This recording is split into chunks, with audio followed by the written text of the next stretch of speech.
With the patch 1.1, Jagged Alliance 3 has received the first somewhat bigger update now, and the Hotfix 1.1 fixed and changed some more stuff. The patch notes are quite long, and some important changes can easily get overlooked. I'm Kordanor, and in this video I want to present the highlights of this patch. While I won't talk about every minor fix here, as in that case you could as well just read the patch notes, I will point out the new features of this patch, as well as important bug fixes and balancing changes. At the end I will also briefly talk about modding and about indications about what the future might hold, although both of these points will not be the focus of this video. Let's start with the biggest feature, which will change and improve the gameplay quite a bit. From now on, you can pause the game at any time while you are in real-time mode, so setting up the fight will change drastically. No longer do you need to hectically zoom around, giving your mercs the orders as quickly as possible to get that perfect start without getting seen. Instead, you can pause the game and can concentrate on what positioning makes most sense from a tactical perspective. That said, you can only plan and execute one firearm attack at a time. So if you expected to shred all the enemies at the very start of combat, I have to disappoint you. Another new feature is weapon shipments. Similar to diamond shipments, groups of enemies will now move through Grand Chien delivering weapons. Of course, you can intercept them to get new weapons, ammunition and also black powder. You might not consider this as a full new feature, but a change in the repair operations has the potential to significantly change the way you handle repairs. From now on, it's possible to repair items from other squads, but also from the sector stash. That means that you can leave a mechanic like Livewire behind with a bunch of broken items, which previously was too much to handle for Livewire and her tiny inventory. Keep in mind that there is also still the minimum repair time of 6 hours, which always applies. So repairing big batches of items at the same time is always to your advantage. If you enjoy taking screenshots and want to have a closer look at your mercenaries or the game world, you can now switch to a new photo mode, which allows you to freely move the camera around. While not relevant in terms of gameplay, this is a cool feature to get a closer look at some of the extremely detailed models and graphics. Of course, this also helps people like me to make pretty thumbnails. Two other features are related to the movement of your mercs. First one being that you can now make your mercs walk. This is certainly more of a cosmetic thing, but it can also make the search for mines feel a bit safer. Though your mercs would stop in front of a mine anyways, unless you click multiple times. The second movement related feature is that you can now issue a command to your full team by holding shift while giving the order. This way you can have one front character, for example, to detect mines and easily issue movement orders to the whole team, without reselecting characters all the time. This might not sound like a big thing, and for players who are already used to the current system it's probably not, but I can imagine that lots of players will also adapt to the new system and use that almost exclusively. Of unknown value. Before the patch, taking cover behind a car was basically suicide, as they just blew up in the smallest gunfight. The threshold at which cars start to catch fire has now been increased, which makes it actually feasible to use them as temporary cover. The biggest impact on the game balance is caused by the fix of leadership, which will now do as the tooltip indicates, meaning that the 50% speed improvement now means that the group is actually 50% faster and doesn't cut traveling duration in half anymore. While this has little effect for leadership values below 50, the impact on leadership values beyond that, like 85 leadership or Raider's 91 leadership, is massive.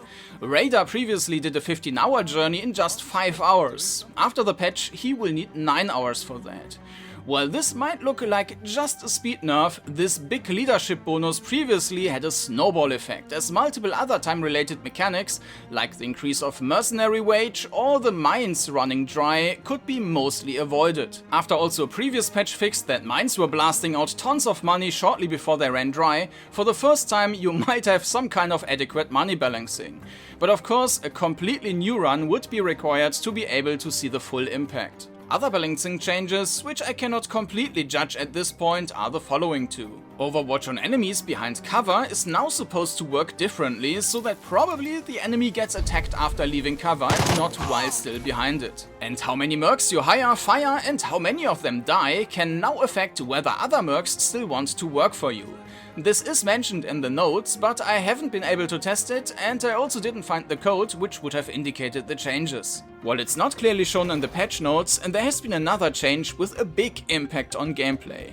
If you woke up or aggro zeroed enemies before, then the turn-based mode stayed active until all these enemies were dead. As some enemies, for example in buildings, didn't search for the player, you basically had to search the whole map, which especially in these cases are rather big, for these last remaining enemies, which was quite annoying. Apparently, this was a bug which had been fixed now. In any case, after patch 1.1.1, you can now leave turn-based mode when you didn't have any contact with enemies for a couple of turns, which makes some sectors far more enjoyable. Another rather important bug that had been fixed is the one concerning the mercenary relationship system, where mercenaries who are in the same squad can start to like or dislike each other in certain cases. For example, a red should start hating Livewire after working with her for a while. However, this system was broken before the patch because the new status was never saved. This has been fixed in 1.1, so you should hear some new voice lines now. This fix does not appear in the patch notes, by the way. The performance also improved. There is an option to show objects you can interact with, and that also shows you all the names of the NPCs on the map. However, that totally crippled the performance in very crowded areas before. And while this isn't listed in the patch notes either, this problem had been solved as well. In theory, they wanted to change that the special items produced by Thor and Barry should no longer disappear if the inventory is full, and instead drop in the sector stage. Unfortunately, if they are traveling, it's not dropping into the stash of the destination sector, but also in the sector in between.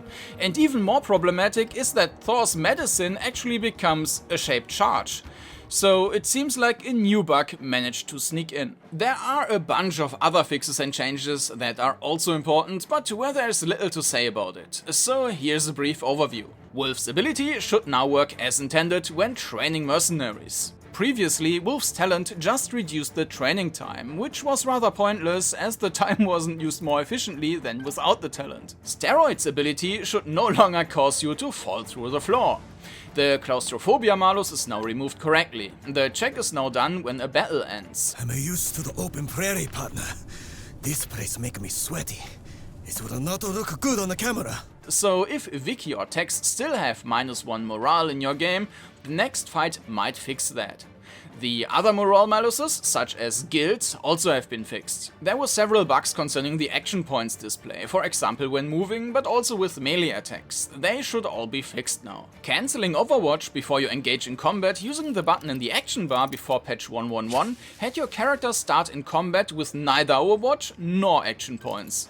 This was fixed now and you get your AP back. Previously, mercs below 75 hit points got tired a bit faster, and mercs above 75 hit points, well, they also got tired faster. But the latter was now fixed with patch 1.1.1 as well, so that mercs which are more healthy are also allowed to stay up a little longer now. Of course, these were not all the fixes from the patches, but the most noteworthy ones. Let's move on to another main topic of the update, modding. Apparently, it was a bit unexpected for the developers that so many mods were already created without even having the appropriate tools and instructions. These tools have now been made available and should simplify some processes, but especially make it easier to create mods, adding new guns and mercs into the game. The developers have provided 3 example mods you can use to learn how these things are done, and which you can also modify and copy to easily make your own mods out of them. One mod adds a new character, completely with a new voice. However, the character is not integrated into the Jagged Alliance story. Another mod by the developers adds a new weapon, the M1A1 Thompson, including the new caliber, the 45 ACP. And the third mod adds a sample operation to search for items. These sample mods are not present in the Steam Workshop though, but they are automatically downloaded with the game files and just need to be copied into the right directory. I guess it would have been a bit problematic with GOG otherwise. You can also find instructions in the guide shown here. In the developer stream, they also talked quite a bit about the modding tool, in which you can even copy more complex properties back and forth. For more information and instructions, I would recommend to watch the stream yourself. Copy and paste. By the way, in the stream I also asked regarding voice lines and whether it's allowed to train an AI on existing voices in the game. And while the developers want to check again, currently that is not allowed. In any case, you should be aware that if you do something like that you are not violating the rights of others. Even if something like this here would be very cool.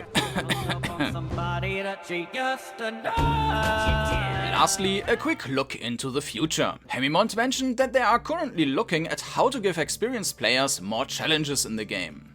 something that we are definitely considering is how to make the game even harder than what's in the current hard mode. So that's something that's actively being discussed in the design team.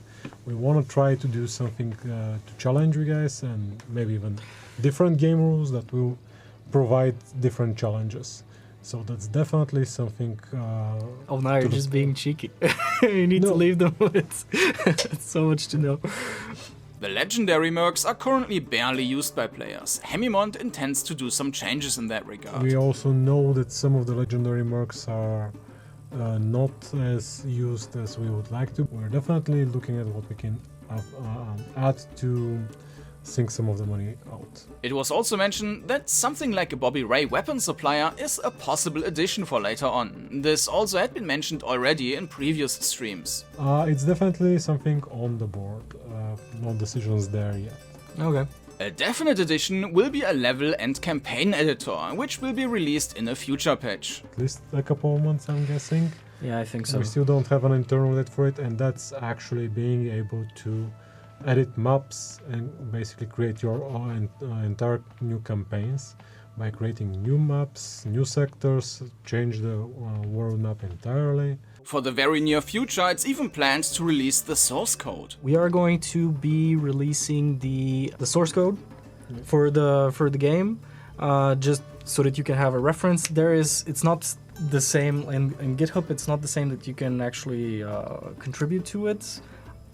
I'm not confident to talk about that, but yeah, it's going to be in the, I don't know, near future. Yeah. Let's say week. Don't hold me up to that, but Haemimont also seems to be working on a roadmap for future plans. No info about when this roadmap will be published though. We are definitely trying to have something more concrete to talk about. We don't have anything to announce today, but it's definitely something we want to show you guys when the roadmap is ready. But that's everything I got to say about patch 1.1 and the hotfix at this point.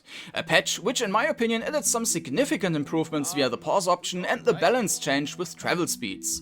Also the repair from sector stash is something really nice to have. In any case, I hope that I've been able to give you a good overview, and I wish you safe travels in Grand Chien, a country which you can now inspect via photo mode like never before.